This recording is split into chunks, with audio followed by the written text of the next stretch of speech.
बिस्मिल्लाहिर्रहमानिर्रहीम। अस्सलाम वालेकुम।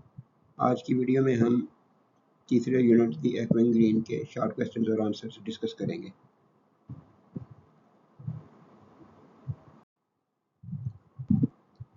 एक्सरसाइज में 7 क्वेश्चंस दिए हुए हैं। उसका फर्स्ट क्वेश्चन है, what pattern of rhyming do you see in the poem and how does it affect the mood. आपको नज़म में राइमिंग यानी काफिया हमावाज अल्फाज का क्या पैटर्न नज़र आता है और ये किस तरह से मूड पर असरअंदाज होता है। The poem uses double A, double B, double C, double D, double E। 10 लाइनें हैं एक स्टैंजा के अंदर, तो दो लाइनें राइमिंग है। तो ए ए, बी बी, सी सी, डी डी, ई ई, ये राइमिंग है। इसकी नज़म ये वाली राइमिंग इस्तेमाल करती है, यानी एक पहला स्टैंजा भी इसी तरह से, दूसरा भी इसी तरह से और तीसरा भी इसी तरह से। This simple and consistent pattern creates a light and joyful mood. ये सादा और मुसलसल आने वाला कंसिस्टेंट है, ये नहीं है कि इसको उसने चेंज किया, उसने पूरी नज़म इसको इस तरह से रखा है। एक लाइट और खुशी वाला मूड जो है वो पोएम का क्रिएट हो जाता है। It makes the poem easy to read and remember, और इसकी वजह से नज़म को पढ़ना और याद रखना भी आसान है। सेकंड क्वेश्चन है, can you find examples of figurative language in the poem, if yes what do they add to the meaning. क्या आपको फिगरेटिव लैंग्वेज यानी इसके अंदर अदबी ज़ुबान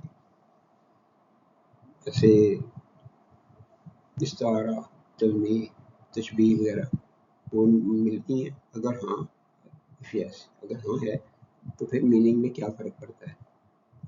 yes, there is an example like birds in their nest in the third stanza.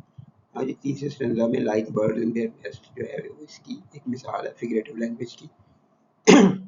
This simile compares children ready for rest to birds in their nest। ये simile है, तशबीह है। ये बच्चे जो आराम के लिए तैयार हैं उनको उनका मुआवजा परिंदे जो अपने घोंसले में है उनसे मुआवजा करती है। ये जो सिमिली है, ये तशबीह है। Showing there comfort and need for sleep, और दिखाती क्या है कि वो सुकून में है और उन्हें सोने की ज़रूरत है, नींद की ज़रूरत है। It adds a gentle image of safety and conclusion to the day's play। ये एक जेंटल सा इमेज बनाती है कि वो बच्चे और परिंदे वो सेफ हैं और दिन का खेल का इख्तिताम हो चुका है। Question number 3, which words or phrases shape your understanding of the poem। कौन से लफ्ज़ हैं या फ्रेजेज हैं, यानी लफ्ज़ों का कोई मजमूआ है जो नज़म की अंडरस्टैंडिंग को बदलता है। Phrases like make happy the skies and merry bells ring establish a cheerful beginning। यानी ये जो फ्रेजेज है मेक हैप्पी द स्काइज और मैरी बेल्स रिंग, ये इब्तिदा को, नज़म की इब्तिदा को चीयरफुल यानी खुशी वाला बनाता है। Laugh away care and laugh at our play show the joy of the old folk. परेशानियों को हंसी में उड़ा देते हैं और हमारे खेल पर हंसते हैं, ये बूढ़े लोगों की खुशी को जाहिर करता है। Darkening green at the end suggest the days close and shift in mood, और डार्कनिंग ग्रीन जो है ये एंड पे है। 2 दफ़ा इसको एक्वेन ग्रीन उसमें लिखा है और तीसरी दफ़ा डार्कनिंग ग्रीन लिखी है। तो तारीख होता हुआ सब्ज़ा आखिर पर ये बताता है, सजेस्ट करता है कि दिन का इख्तिताम हो चुका है और नज़म का मूड भी बदल जाता है, शिफ्ट हो जाता है। Question number 4, what can you infer about the relationships or messages in the poem from the way the characters or elements are described। जिस तरीके से किरदार या अशिया बताई गई हैं उनसे आप क्या अखज़ करते हैं, क्या नतीजा निकालते हैं ताल्लुकात का या पैगाम का, कि रिलेशनशिप्स क्या हैं और मैसेजेस क्या हैं इस नज़म के अंदर। The poem suggests a connection between generations। नज़म बताती है कि नस्लों के दरमियान एक ताल्लुक होता है, एक कनेक्शन होता है। As old folks remember their youth, जैसे कि बूढ़े लोग अपनी जवानी को याद करते हैं या बचपन को याद करते हैं, while watching children play, जब बच्चों को खेलता हुआ देखते हैं। There is a message of the simple joys of childhood in the passage of time, और मैसेज भी है कि बचपन की सादा सी खुशियों का और वक्त गुजरते वक्त का पैगाम भी इस नज़म के अंदर मौजूद है। The natural elements like the sun and birds highlight the beauty of the setting and the cycle of the day. और कुदरती एलिमेंट्स हैं इसके अंदर, नेचुरल एलिमेंट्स हैं जैसे सूरज है और परिंदे हैं, वो पूरे पोएम की सेटिंग की खूबसूरती को बयान करते हैं और एक दिन के गुजरने को बयान करते हैं. Question number 5. What new ideas or facts did you learn and how do they relate to what you already know? कि कौन से नए ख्यालात या हक़ाइक़ आपने सीखे हैं और जो आप पहले से जानते हैं, जो आपका अमूमी इल्म है, उससे उनका क्या ताल्लुक बनता है, जो नई चीज़ सीखी है उसका आपके इल्म के साथ क्या ताल्लुक है. The poem shows how the joy of childhood sports happens from morning to evening. नज़म दिखाती है कि सुबह से शाम तक किस तरह से बचपन के खेलों की खुशी नज़र आती है. This idea connects to my general understanding of daily routines. ये ख्याल जो है ये मेरी जो अमूमी फ़हम है रोज़मर्रा के कामों का उसके साथ कनेक्ट करता है and the importance of play और खेल की अहमियत के साथ.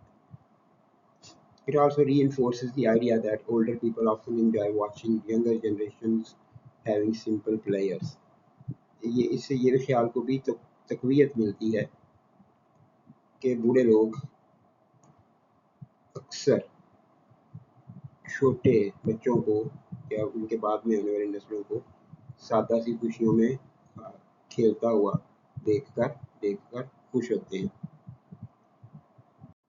Question number 6. How would you put the main idea of the poem into your own words? आप नज़म के मरकज़ी ख्याल को अपने अल्फाज में कैसे बयान करेंगे? The main idea of the poem is about the simple happiness of children playing outdoors from morning until evening.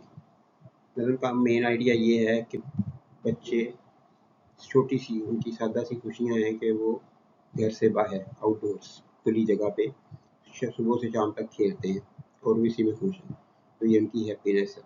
It also shows how older people enjoy watching this play. इससे ये भी पता चलता है कि बूढ़े लोग इस खेल को देखकर मज़ा लेते हैं. Remembering their own youthful times on the same green और इसी मैदान के अंदर अपनी जवानी के वक्त को याद करते हैं. The poem highlights the cycle of a day and the enduring nature of joy across generations. ये नज़म दिन के साइकिल का, दिन के एक चक्कर का, हेर फेर का हाईलाइट करती है और खुशी का जो एक सर्कल चलता है नस्लों के मामले. एक नस्ल बचपन में है, खुश है, फिर वो बूढ़ी होके नॉस्टैल्जिक हो जाएगी, माजी को देख कर खुश होंगे और फिर नई नस्ल आ जाएगी, वो खुश होगी. इस तरह से जनरेशन के दरमियान ये एक साइकिल चलता रहता है और वो एंड्यूरिंग साइकिल है, ये ख़त्म नहीं होता.